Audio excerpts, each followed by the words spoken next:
네, 안녕하세요. 부자를 꿈꾸는 개미 여러분, 북꿈입니다. 여러분, 코로나가 끝나면 뭘 가장 하고 싶으세요? 회식? 공연 관람? 출근은 아니실 거고 각자 하고 싶은 일이야 많겠지만 아마도 대부분은 1순위로 여행을 꼽지 않을까 생각합니다. 여러 설문조사에서도 코로나 종식 이후에 가장 하고 싶은 일로 해외여행을 꼽는 사람들이 많기도 하고요. 그래서 그런지 요즘 백신 접종이 점점 늘어나고 해외여행 기대감이 커지면서 항공, 여행주 주가도 덩달아 요동치고 있습니다. 그런데 해외 주식 하시는 분들은 뭘 샀나 봤더니 약간 의외의 종목을 많이 사셨더라고요. 저는 델타항공이나 익스피디아 같은 그런 종목들을 좀 많이 사실 줄 알았는데 크루즈 여행사인 카니발 매수가 훨씬 더 많았습니다. 7월 1일부터 13일까지 순매수 금액이 2,900만 달러, 이 전체 해외 종목 중에서 7번째로 많은 순매수 금액인데요. 도대체 서학기미 분들은 왜 카니발을 사셨을까? 이 주가를 살펴보니까 왜 그런지 알 것 같기도 한데요. 이 7월 13일 기준으로 카니발의 주가는 22.85달러인데 2018년 초에 최고 70달러 선까지 갔던 적도 있으니까 지금은 거의 3분의 1 토막 수준으로 떨어진 거죠. 다른 항공 여행주들은 아직 여행이 재개된 게 아닌데도 주가는 거의 코로나 이전 수준으로 다 회복을 했잖아요. 그런데 카니발은 아직 그 절반에도 못 미치니까 이거 좀 싸다 이렇게 생각하는 사람들이 많이 생긴 것 같습니다. 그러면 과연 카니발은 코로나 위기를 극복하고 이전 수준으로 주가를 다시 회복할 수 있을까요? 그렇게만 된다면 지금보다 한 두세 배 떡상하는 것도 가능할 것 같은데요. 오늘은 이 카니발에 대해서 간단히 알아보도록 하겠습니다.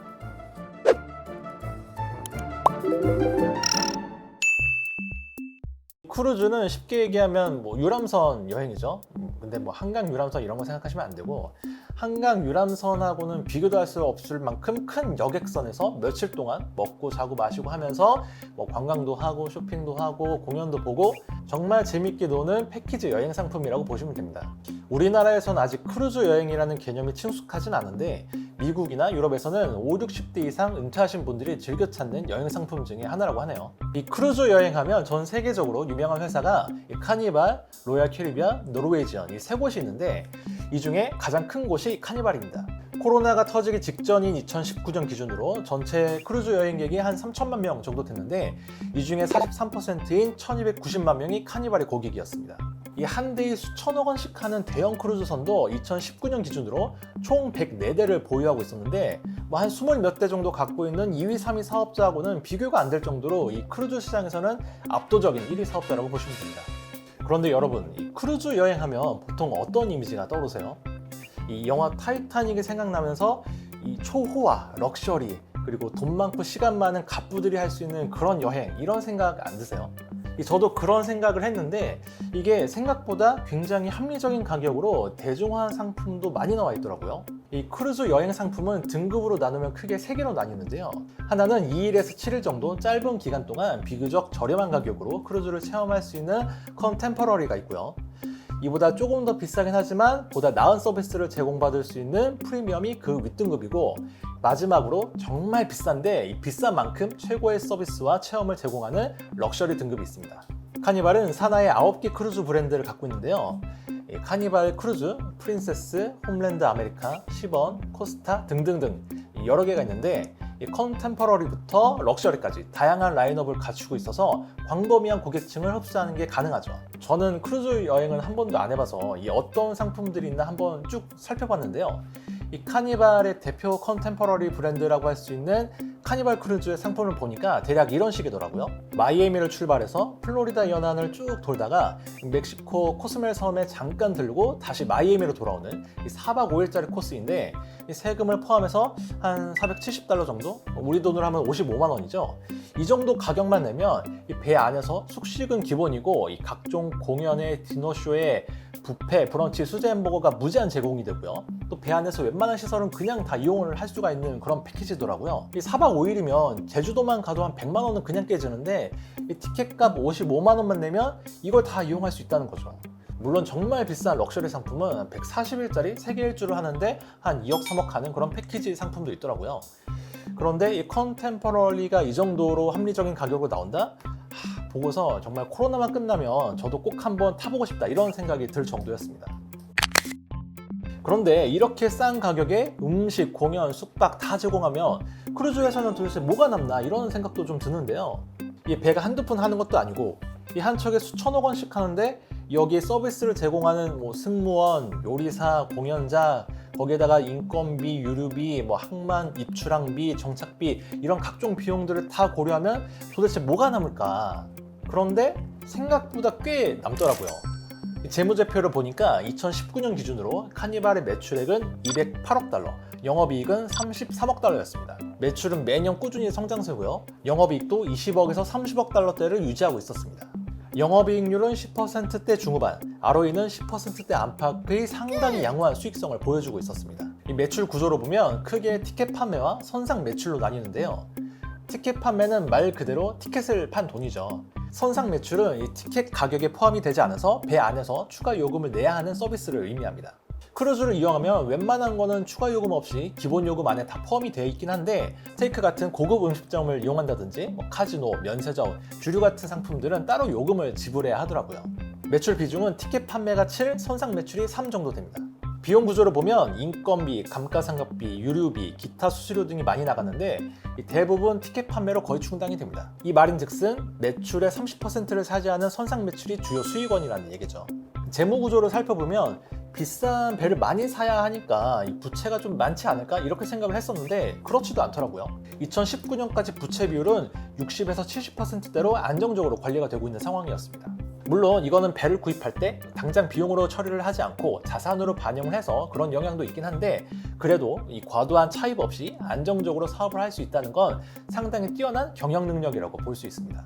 이 카니발은 주주 입장에서도 개꿀이었던 게 코로나 전까지만 해도 배당이나 자사주 매입 같은 주주 환원 정책을 굉장히 적극적으로 했던 회사였거든요. 크루즈가 급속도로 성장하는 산업은 아니지만 캐시가 안정적으로 들어오는 사업이다 보니까 주주 환원을 적극 펼칠 수 있었던 겁니다.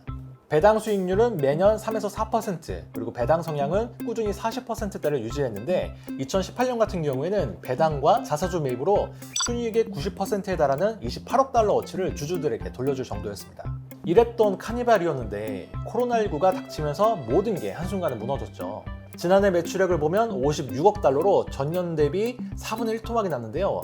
이 한마디로 코로나가 닥치기 전까지 1분기에 벌었던 게 거의 다였다는 겁니다. 작년 3월부터는 손가락 빨고 있었다는 얘기죠. 올해는 더 심각한데요. 올해 5월까지 상반기 매출은 7,500만 달러를 기록했습니다. 코로나 이전 대비 10분의 1토막도 안 되는 실적입니다. 고정비는 자꾸 나가는데 수입이 없으니까 손실은 커질 수밖에 없는 거죠. 작년 영업 손실이 무려 68억 달러였습니다. 한 해 이익의 2배 이상 손실을 낸 겁니다. 올해도 상황은 마찬가지고요. 중요한 건 지금부터죠. 아직 변이 바이러스도 있고 확진자도 계속 나오고 있지만 미국과 유럽은 이제 슬슬 일상으로 돌아갈 준비를 하고 있습니다. 백신은 계속 공급이 될 거고 접종률은 더 늘어날 거고 코로나만 끝나면 다들 여행이 1순위라고 하니까 크루즈도 이 보복 소비를 한번 기대해 볼 수 있지 않을까 하는 그런 기대감이 커지고 있는 거죠. 한 가지 다행인 것은 실적이 이렇게 망가졌어도 배들은 어디 간 게 아니잖아요. 여행객만 돌아와 준다면 실적은 다시 금방 예전으로 복구할 수 있다는 기대감이 높습니다. 그럼 여기서 생각을 해봐야 할 게 과연 다시 예전 주가로 돌아갈 수 있을까 하는 거일 텐데요. 카니발의 펀더멘털이 예전과 그대로라면 주가 회복도 기대할 수 있겠지만 매우 중요한 부분이 크게 달라졌습니다. 바로 주식수가 크게 늘어났다는 거죠.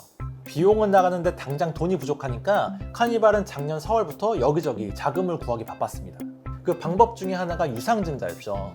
유상증자는 자본금을 더 조달할 수 있다는 장점이 있지만 주식수가 더 늘어난다는 점에서 주식 가치가 희석되는 단점이 있습니다.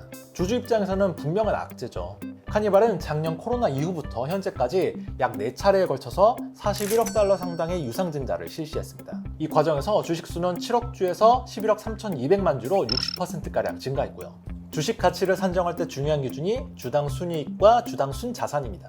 순이익이나 자산을 주식수로 나눈 값인데 당연히 주식수가 늘어나면 주당 순자산이나 주당 순이익은 떨어질 수밖에 없는 거죠. 주가도 하락할 수밖에 없는 거고요. 그럼 다시 본론으로 돌아와서 카니발이 과거 전성기 시절의 실적을 회복한다고 했을 때 주가도 그때만큼 오를 수 있을 것인가 따져봐야 합니다. 이 주당 순이익인 EPS와 주당 순자산인 BPS 기준으로 계산을 해봤는데요. 2015년부터 2019년까지 카니발의 PER, 즉 주가를 EPS로 나눈 값은 평균 15.5배였습니다. 주가를 BPS로 나눈 값인 PBR은 평균 1.6배였고요. 만약 카니발이 코로나를 극복하고 전성기 때인 2018년 실적을 회복한다고 가정하면 2018년 순이익을 현재 주식수로 나눈 EPS는 2.8달러가 됩니다. 마찬가지로 BPS를 계산하면 21.6달러가 나오고요. 이 값을 코로나 이전 5년 평균 값으로 각각 곱하면 PER 기준으로 주가는 43달러, PBR 기준으로 주가는 35.5달러 정도가 나옵니다. 역대 최고가가 70달러였는데 이에는 한참 못 미치는 주가인 거죠. 참고로 이거는 제가 그냥 대략 계산한 거니까 참고로만 봐주시면 좋을 것 같습니다. 월가의 시각도 그리 밝지는 않은데요. 백신 접종률이 높아진다고 해도 당장 올해부터 해외여행이 정상화하기는 어렵다는 시각이 많습니다. 올해까지는 적자가 이어지다가 내년에 소폭 흑자 전환을 할 거란 예상이 많은데요. 월가의 추정치로는 내년 카니발의 EPS는 0.3달러, 2023년에는 1.9달러입니다. PER 15배를 곱하면 2023년 기준으로 봐도 29달러 정도밖에 안 되죠. 물론 이 코로나 종식이 빨라지고 실적도 드라마틱하게 회복이 된다면 월가의 시각도 바뀔 수가 있습니다. 하지만 지금 미리 횡복 회로를 돌리면서 투자하기에는 리스크가 좀 크지 않나 이런 생각도 좀 들고요. 또 하나 눈여겨봐야 할 게 카니발이 채권을 많이 발행했다는 겁니다. 돈이 부족하니까 유상증자 말고도 여기저기서 돈을 많이 빌린 건데요. 이 시장의 걱정은 작년에 발행했던 채권의 이자율이 10% 안팎의 고이자였다는 것입니다. 카니발 입장에서는 당장 돈이 궁하니까 고리에 사채를 쓴 셈인데 결국에는 이자 부담으로 돌아올 수밖에 없는 거죠. 그래도 다행인 것은 작년에 미국 정부가 무제한 양적 완화를 하면서 기업들이 돈을 빌리지 못해서 파산하는 일은 없었다는 겁니다. 이 부실 채권까지도 시장에서 다 흡수를 해버리니까 자금 조달에는 큰 문제가 없었던 거죠. 10%대 이자로 발행했던 카니발의 채권도 작년 말 기준으로 수익률은 5%대까지 하락했다고 합니다. 채권 수익률이 떨어졌다는 것은 반대로 채권 가격이 올랐다는 얘기겠죠. 그리고 그 얘기는 그만큼 투자자들도 카니발이 파산할 리스크는 낮다 이렇게 보고 있다는 의미인 겁니다. 뭐니 해도 관건은 코로나 사태가 빨리 종식되는 거겠죠. 이 카니발은 그동안 배도 몇 대 팔고 돈도 빌리고 해서 지금 한 93억 달러 정도 현금을 확보해 놓은 상태라고 합니다. 앞으로 약 12개월 정도는 버틸 수 있는 여력이 있다는 건데요. 이 속히 코로나19가 끝나서 여행도 주가도 정상화했으면 하는 바람입니다. 이번 언박싱은 여기까지고요. 재밌게 보셨다면 구독과 좋아요도 부탁드립니다. 감사합니다.